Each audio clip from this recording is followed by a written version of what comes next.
navigation device. It's this little computer-looking screen right here. What this device does is sets the speed and altitude. And let's say I have a heart attack or a stroke, I'm incapacitated somehow in free fall. This device, since we're going too fast, too low, I should have pulled the parachute, and I didn't. And what it does is it cuts the closed loop, pulls this reserve in, and shoots the reserve out. So if we do absolutely nothing, you still have the parachute every day. On the front here, there's some leg straps and a chest strap to hold this into this thing. You'll also notice the brightly colored handles. If it looks like you shouldn't be pulling on it, don't pull on it. This is for us to use. They're behind you anyway, so it'd be pretty hard to get to anyway. This is y'all harness, which you're going to be in. It attaches to this system.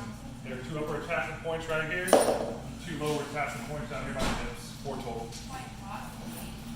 And this is the harness.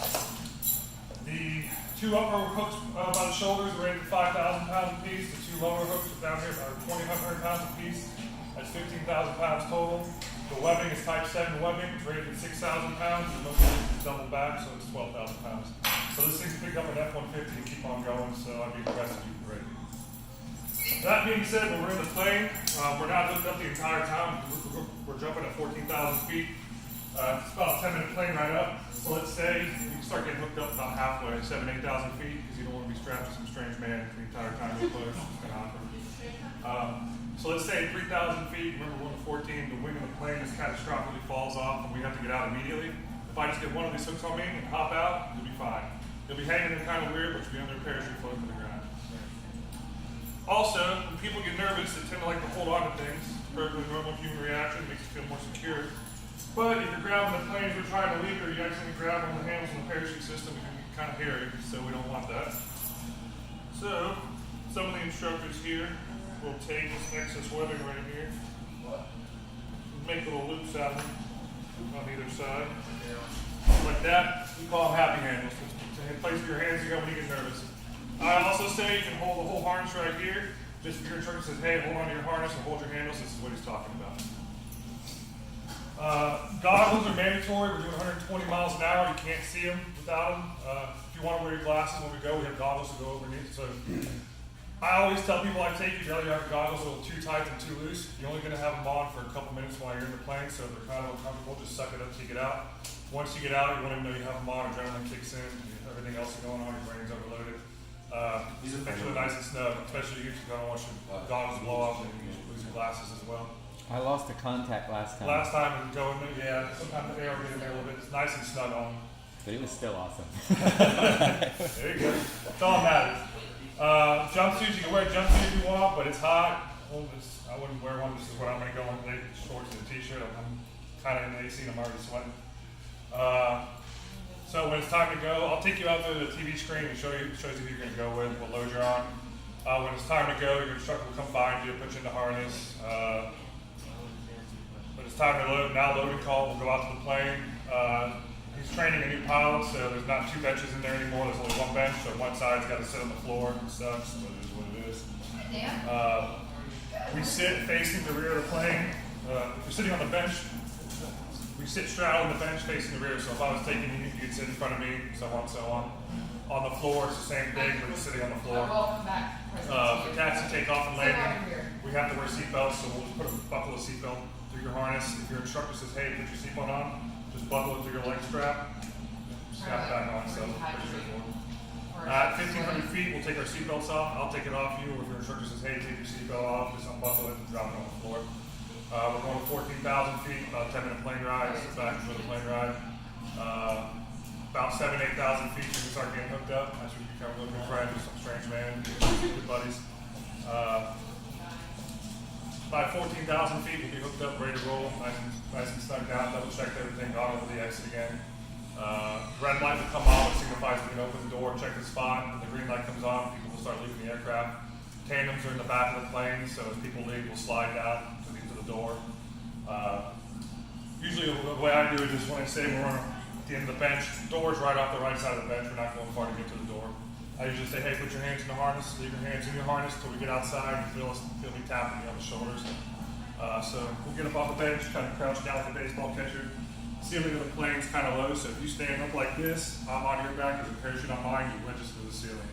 So we're all pretty big guys out here, we can take your weight, so we say just kind of relax your legs and drop down. If you're attached to us, we can take your weight, just kind of drop down, relax those thighs. Then we'll just turn right, put our toes on the edge of the door, keep your hands in the harness, and we're just gonna go ready, set, go, push you out of the plane. There's no jumping or anything, you just let gravity do the work and basically fall out. If you're watching these guys, see how we always want to be falling on our bellies?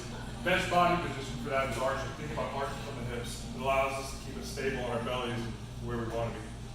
So basically when you go ready, set, go, out the door, and then once your feet leave that plane, think about keeping your hands in the harness right here, arching from those hips, feet and knees together and back. Basically be a banana. If you remember anything, think about being a banana. It's easy. We'll get out there, we're going to check our handles real quick, make sure everything's where it needs to be. This is within the first 10 seconds or so. And we're going to tap you on the shoulders. You can take your hands off your harness and enjoy the skydive. Free fall will last about a minute. We're doing 120 miles an hour. It's really loud. Keep your mouth closed. People feel like they can't breathe. Their mouth is wide open. Breathe through your nose. It's real loud. You can't hear anything. You can't talk. You can scream. No one's going to hear you. Parachute will open around 5,000 feet. At that point in time, we can talk back and forth to get real quiet. Also, the rapid pressure change from 14,000 to 5,000 usually clogs people's ears. So hold your nose, blow out, and clear your ears. Do it a couple times. We're also going to loosen a couple straps when we get up under the parachute. We're not going to go anywhere. It's just going to make us feel more comfortable for the 5 to 10 minutes we're under the parachute. When we left the plane, we really cranked it all down. It doesn't need to be that tight under the parachute. If you want to fly these parachutes, real simple to fly. We'll put 2 yellow handles in front of your face. Put your hands through them. Pull on the right one, you go right. Pull on the left one, you go left. If you feel motion sickness, if you get motion sickness, the parachute ride is usually where people feel like they're going to get sick. So just let us know if you feel like you're going to puke, because we'll stop doing what you're doing, because I don't want to get thrown up on again. I've been thrown up before, I don't want to do it again. When we come into land, the safest way to land a tandem pair is to slide on your butts. It's just easier than trying to run out 2 pairs of legs. The way I do it, the way I say it is about 20 feet above the ground. I'll just say get your legs out in front of you like this, like you're doing a leg lift working out, and I'll flare the parachute and slide on in.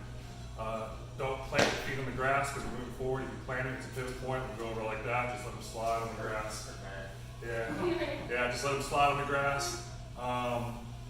That's about it. If you remember anything from this class, just remember it helps us out. When we leave the plane, hands in the harness, ready to go, be a banana, arch for us. Helps us out a little bit. The most important thing I want y'all to do is have fun. Get out here and pay a lot of money, jump out of the plane, have a good time. I love myself, my friends love themselves. We're strapped to us 4 very strong points, just have a good time. Like I said, if you can remember anything, arch like a banana. Helps us out. Whatever you don't want to lose, phone, wallet, keys, don't bring it with you. If you leave it in your pockets, it won't be there when you get to the ground. If it's valuable to you, don't bring it with you. Even with like a zip. Yeah, I mean that should be fine. So do I'm not going to guarantee it though, because 120 air fills it up and always pushes that zipper open somehow. I've seen crazy stuff. I've seen phones go flying before. So are we allowed to film in the plane on the way up, like with our phones, or should we just not bring it? The plane ride, there's not much. You can't really put the phone anywhere. When he comes down, he really comes down. The door's open. Yeah. Okay. So we just leave everything inside. Yeah, I would, for safety's sake, it'd probably be best.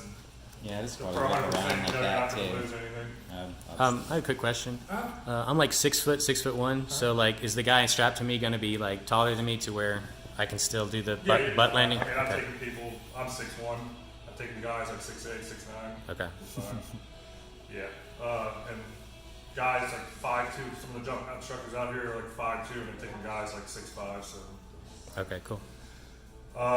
Use the restroom before we put you in the harness, and that's about it. Any questions?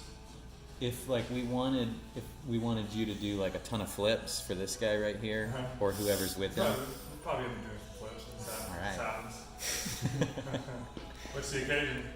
Getting married. Awesome, dude. Congrats. What about you? Living life. And we know you, right?